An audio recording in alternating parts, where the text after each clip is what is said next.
Hey, what's going on? I'm Matt O'Leary back with another video, and today I'll be talking about Ronald Blair, the guy the New York Jets signed to reunite with Robert Saleh. Before we get started today, I wanted to mention you can follow me on social media at Matt O'Leary NY. If you haven't already, please make sure to check out the Just Jets podcast. It's right here on the channel or wherever you get your podcast. You could also subscribe to the Just Jets Clips channel, where you can get little snippets from the show and a little extra bonus content over there. So please check that out and subscribe too. All right, so who is Ronald Blair? Well, he's 28 years old, and he did not play in 2020 due to a torn ACL, but it is someone that Robert Saleh is very, very familiar with during his time with the San Francisco 49ers, and someone who he loves. More time on that later.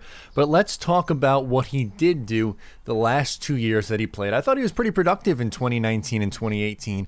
We'll talk about his numbers and then just where he'll fit and what he can do. So, looking at 2019, he had 3 sacks. He played in 9 games, but he was productive in those 9 games.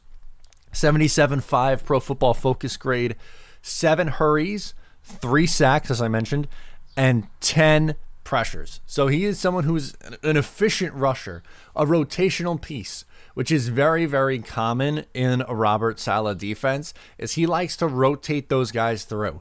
It's not the same 4 that are always rushing. He keeps his guys fresh, and he has a lot of depth when he usually tends to have his defenses, and this is exactly what the Jets are doing here with this signing. They're bringing in more depth and someone who is familiar with the system. I'm really excited about the move just because I think, like, comparatively to what the Jets have been running out there on the defensive line, more specifically, the edge for the last decade versus what they have now in just a 1 year's time, it's significantly different. And again, it's hard not to be excited about the future of this defensive line. 2018, 5.5 sacks, 61.2 Pro Football Focus grade, 8 hits, 15 hurries, 31 total pressures.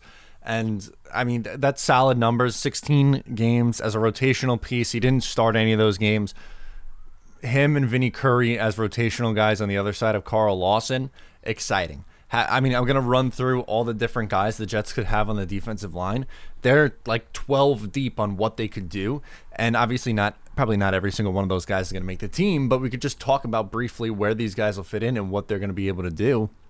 And when you look at Robert Saleh, he's not technically the defensive coordinator anymore. He's the head coach, and Ulbrich is going to have, a ton of responsibilities with his defense, but you'd be crazy not to think that his hands are going to be all over this defense. And this is what Robert Saleh has had to say about Blair in the past. If you like winning, you like Ronald Blair.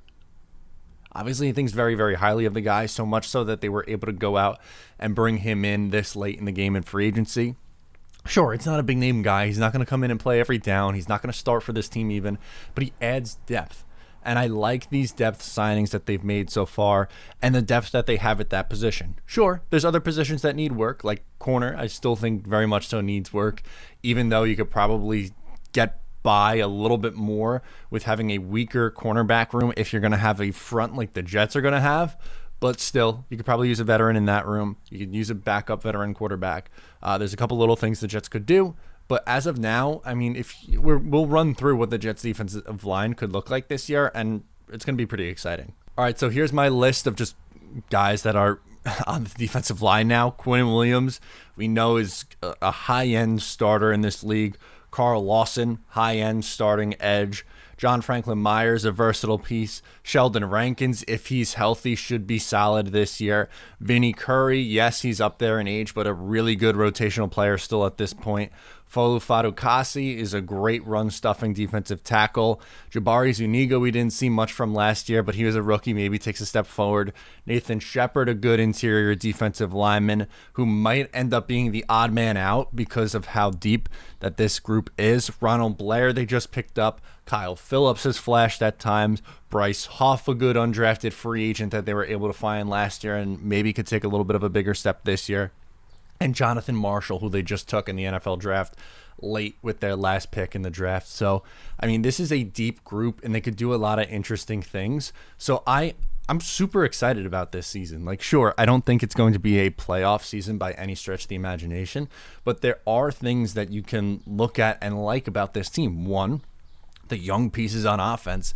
And defensively, sure, you have, a couple of pieces, and maybe the secondary isn't great, and linebackers maybe a little bit on the weaker side after CJ Mosley, but you look at this front and it has a chance to be special. And I'm excited to watch and see what they're able to do this year under the guidance of Ulbrich and Robert Saleh. So we'll see. I think Blair's a rotational piece. Love the signing. Doesn't really cost too much. I think it's a good move. You let me know what you think about the move down in the comments below or on social media. Thank you so much for tuning in today. If you are new, make sure to subscribe. I'm Matt O'Leary, and I will talk to you next time.